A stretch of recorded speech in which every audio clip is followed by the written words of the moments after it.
Here we go again, the start to another new month dealing with the same craziness. And ooh, do I have some grade A craziness to share with you guys this morning. First of all, thank you guys for another great month in August. The channel surpassed 1 million views for the second straight month. I think we added over 3,000 new subscribers last month. Every time I think we are starting to slow down, every time I think the growth of the channel is coming to a halt, the channel seems to get a new burst of energy. Hopefully, we will be able to maintain this momentum. It is incredible that we have even reached this point. This time last year, averaging 1 million views every month, that seemed like an unattainable dream. We have grown more this summer, the past 3 months, than we did the first 2.5 years. It's been an amazing journey. I'm glad all of you guys have been along for the ride with me. There are a lot of great people in this audience. All I do is produce the content. You guys are the ones driving the growth of the channel. Can't tell you how much I appreciate it. All right. Historically, when you look at the big 3 sports leagues in America, Major League Baseball has always been viewed as the most conservative. Fan base mainly consists of older white males. Historically, ownership in the leagues always leaned more to the right than to the left. Now, I keep putting emphasis on historically because that's no longer the case.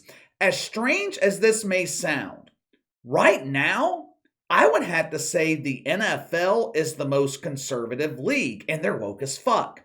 NBA comes in at number 2, Major League Baseball occupying the position as the most woke league in America. But KC, what about the WNBA? No league promotes the faith more than the WNBA. Yeah, that's true. But we're talking about sports leagues here. We're not talking about the local dump. Couple of weeks ago, I showed you guys the extent of baseball's wokeness. I showed you their website dedicated to wokeism. Major League Baseball is one of the largest donors to Woke United Methodist. They go above and beyond.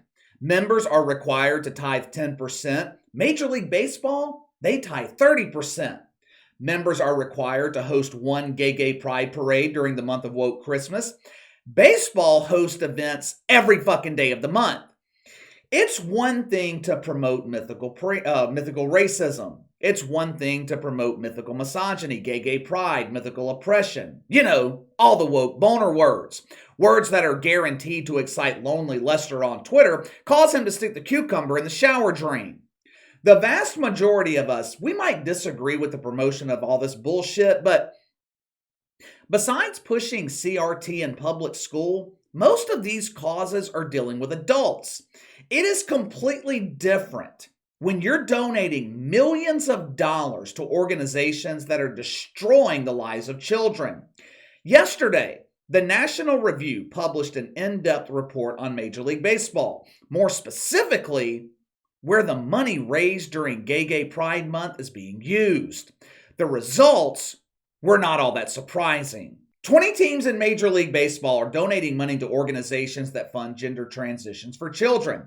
Meaning, when 9-year-old Sheila wants to become Sam, a gender-neutral name, perhaps she is confused which of the 73 genders she has to choose from. These organizations, being funded by Major League Baseball, they will pay for her gender transition. I'm not sure how it works if she wants to become non-binary. Maybe they remove all sexual organs and give her a nice bag to collect her waste. I don't know. The National Review found that some of these organizations, which are classified as charities, some of these groups are performing these transitions without parental consent. When the fuck did that become legal? A child can't walk into a gas station and buy a carton of cigarettes. We won't allow a 14-year-old to drive a car down the interstate. But they can walk into a free clinic and swap fucking genders like Rachel Levine swaps thongs? Really? Hey there, Tommy. I'm Dr. Ronnie. I go by shitfuck pronouns. Come sit on my lap. I want you to look at the gender wall over there and select which gender you'd like to become.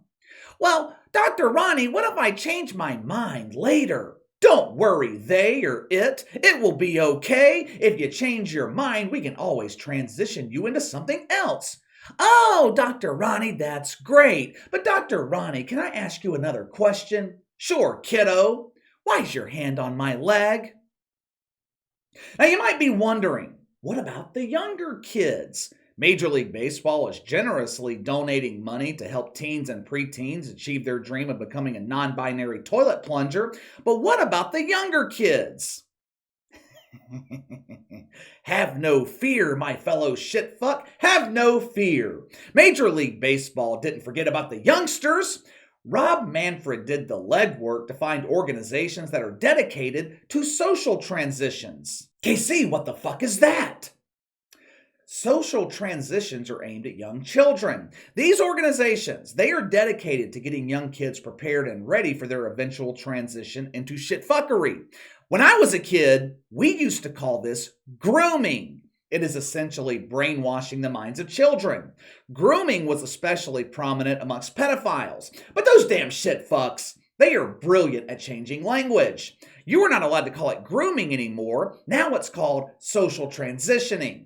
Social transitioning consists of non-medical methods of prepping children for medical transition. Since they're too fucking young to do it. This includes the adoption of new names. If little Tommy doesn't like the name his mother gave him, no problem, no big deal. These groups will help him through the process of changing his name. Tommy, you don't look like a Tommy to me. You look more like a turtle. Let's go pick out a shell, and we will call you Turtle going forward.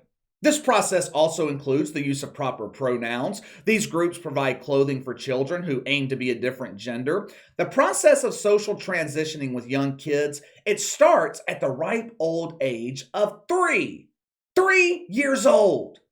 My nephew just turned 3, had his birthday party last weekend. He had a band-themed party. Kid is obsessed with musical instruments, drums, trumpets, saxophone, kazoo, you name it, he likes to play it.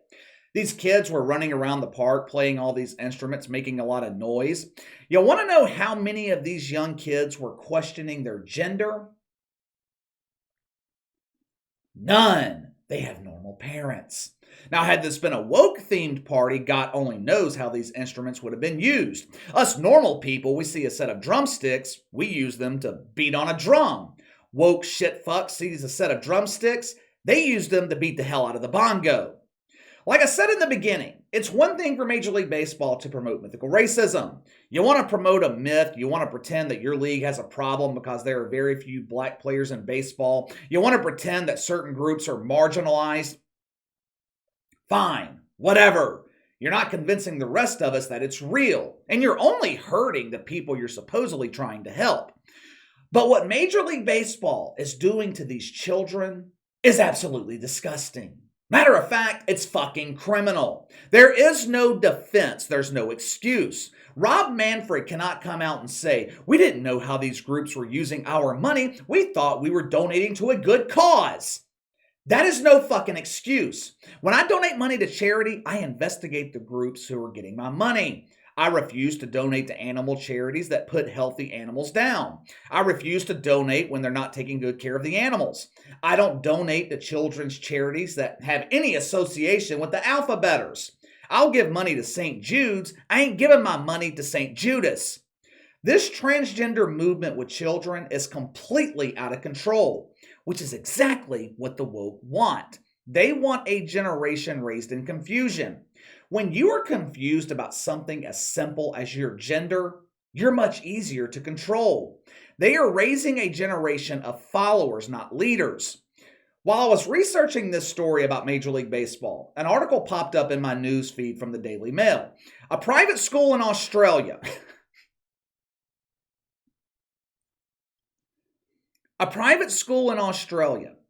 They have decided to make concessions for one of their students. They described this particular student as phenomenally bright. Now, when I was in school, most people called the smart kids nerds. Now they call them boss. But what constitutes as phenomenally bright for this private school in Australia? A teenage girl who identifies as a fucking cat. Yeah, a cat. Now, they didn't go into much detail about the concessions that they're providing this student. Instead of a desk, perhaps they gave her a nice litter box. Instead of pens and paper, maybe they gave her a nice scratching post so she would stop scratching the corners of other kids' desks. What the hell do they do when this girl goes in heat? Have you ever seen a cat in heat before? It's unbearable. They're up all hours of the day and night, rubbing their shit on anything that moves or doesn't move, meowing at the top of their lungs. That has got to be disruptive to the rest of the class, right? Not according to the school or this girl's parents. No. Check out this quote from an insider close to the situation. No one seems to have a protocol for kids identifying as animals. The approach has been, if it doesn't disrupt the school, everyone should be supportive. No one has a protocol for kids identifying as animals? You think? I'm pretty fucking sure this problem has never existed before. This girl doesn't need a litter box, she needs a psychiatrist. The shit fucks, they have even given a name for kids like this, a new identifier group. They call them furries. And you're sadly mistaken if you think this is only a problem in Australia. Back in January, a school in Michigan was criticized for providing litter boxes to students who identify as furries, which is kind of strange when you think about it. Public schools are always complaining about the lack of funding they receive. Supposedly, we don't have the money to pay teachers. Hell, they're having a hard time finding teachers right now because normal people don't want to deal with shit like this.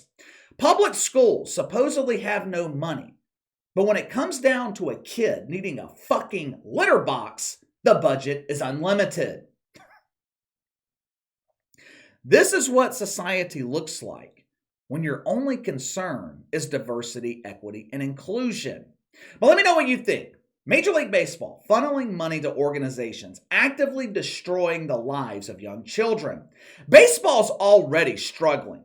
Do you think this being released, this news, do you think it will have any impact on the already declining television ratings and attendance? Sound off in the comments below. Hit that like and subscribe button like you guys always do. That pretty much goes unsaid at this point. You guys do a phenomenal job liking, commenting on every video.